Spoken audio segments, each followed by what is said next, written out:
Conservative Leader Pierre Poilievre weighed in on some of the proposed policies. In particular, he was asked about puberty blockers for minors and whether they should be allowed for those under 18.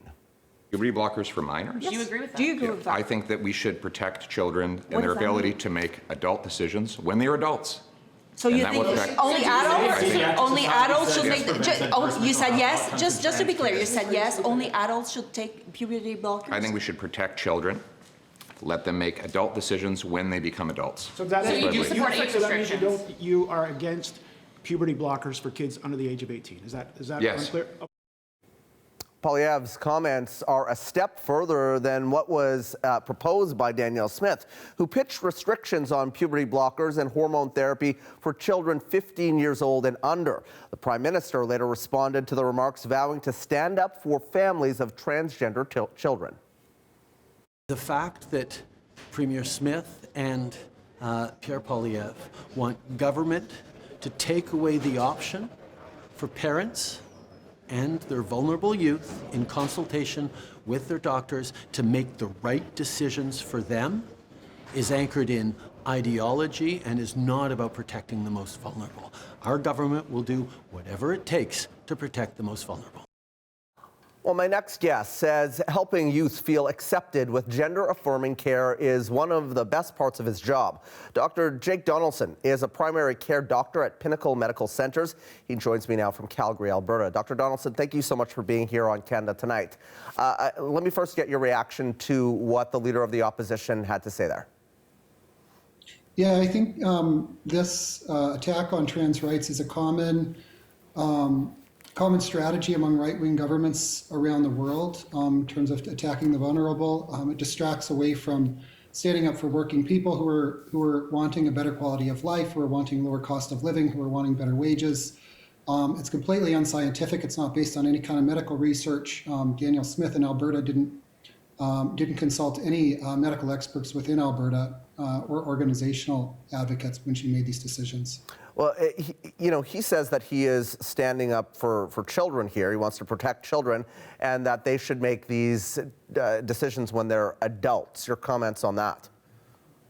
Yeah, he's going to harm a lot of people with these comments and with these policy proposals. And just to make it kind of as simple as possible for folks, if a transgender girl is forced through a male puberty and her voice ends up dropping to a pitch that's similar to mine, she has facial hair, she has a masculine body, she's going to spend the rest of her life as a target of transphobic violence.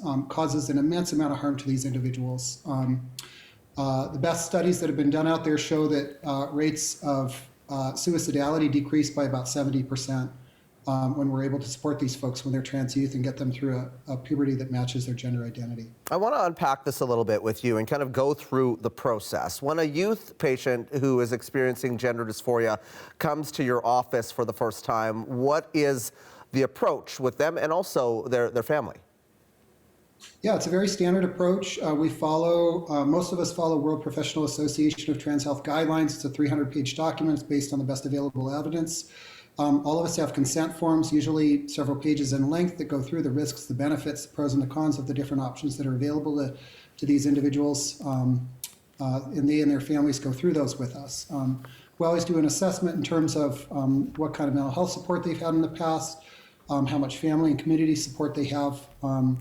Some of these decisions are very complex, and some of them are actually quite straightforward. And we always move forward accordingly with the families. Okay, so from there, how do you decide what is the right course of action, whether or not therapy, medication, or something else is needed? And when is the decision made to, introduce puberty blockers? And sometimes is that decision a no? Yeah, so the really critical time for puberty blockers is at the onset of puberty. If you introduce it after that, it's too late and there's really no point. So for these politicians to be saying that we have to wait until basically the end of puberty to be using puberty blockers, it doesn't make any sense at all from a medical standpoint.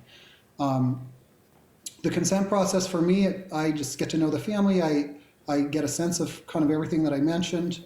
We go through the consent process. If things are really straightforward, they have a stable gender identity. It's been clear about that for quite some time. They've got good family support. They've got mental health support. Then it's usually pretty easy to move forward. And I think it's really important to emphasize that puberty blockers are fully reversible, and that if we decide to stop them before we start hormones, they can always go through the puberty that their body was planning for them. There are some people in your province and across the country that think introducing puberty blockers could be harmful and have long-term detriments. You say that the science points elsewhere. What would you say to those people?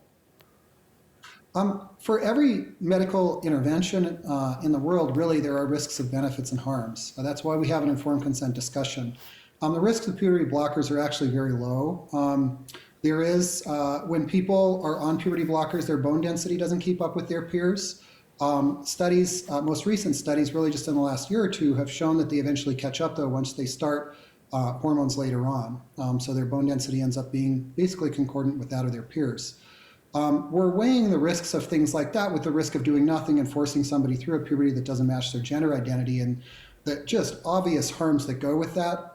There's really no comparison. And if a family really has been through the consent process and the child the individual wants to proceed, then I think it's a reasonable thing for them to do. Okay, Doctor, got to leave it there on this conversation, but I think that we will be chatting again soon. That is Dr. Jake Donaldson, who is a primary care doctor in Calgary, Alberta.